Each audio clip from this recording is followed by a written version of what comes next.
चल बोल बम देवघर चल।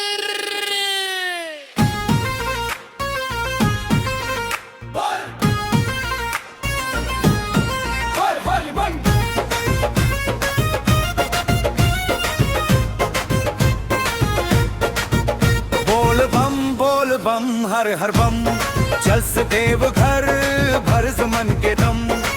सुल्तानगंज से जलवा उठाई, नंगे गोड़ बाबा धाम चढ़ाई। बोल बम हर हर बम, बाबा बैद्यनाथ के जय बम। उत्तरवाही गंगा के पावन किनारा, अजगैबीनाथ से उठल जयकारा। कांवर सजावल मनवा रंगाइल, भोले के नामे हर दिल झूमाइल। बोल बम हर हर बम, चल से देवघर भर मन के दम। सुल्तानगंज से जलवा उठाई, नंगे गोड़ बाबा धाम चढ़ाई।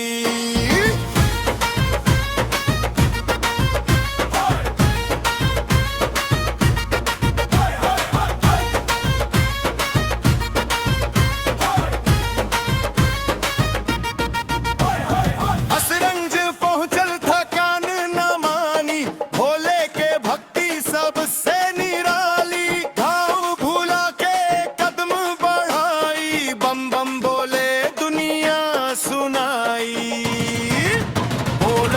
बोल बम हर हर बम, चल से देवघर भर मन के दम। सुल्तानगंज से जलवा उठाई, नंगे गोड़ बाबा धाम चढ़ाई।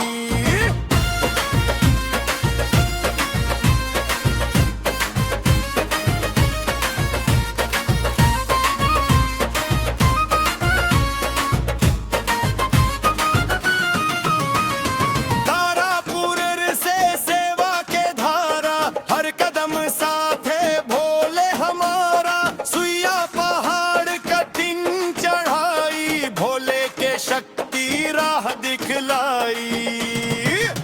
बोल बम हर हर बम, चल से देवघर भर मन के दम। सुल्तानगंज से जलवा उठाई, नंगे गोड़ बाबा धाम चढ़ाई।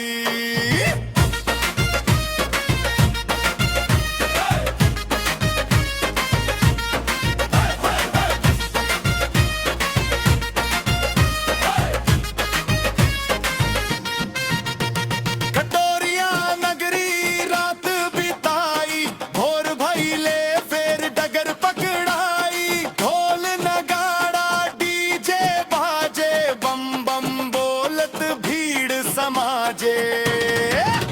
बोल बम हर हर बम, चल से देवघर भर मन के दम। सुल्तानगंज से जलवा उठाई, नंगे गोड़ बाबा धाम चढ़ाई।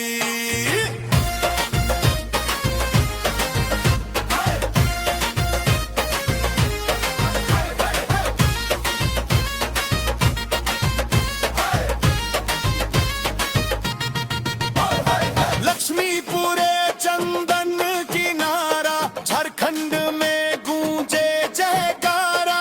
इनारवर से बढ़ल उमंग, हर हर महादेव बजे मृदंग।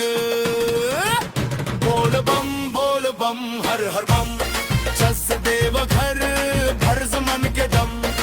सुल्तानगंज से जलवा उठाई, नंगे गोड़ बाबा धाम चढ़ाई। हर हर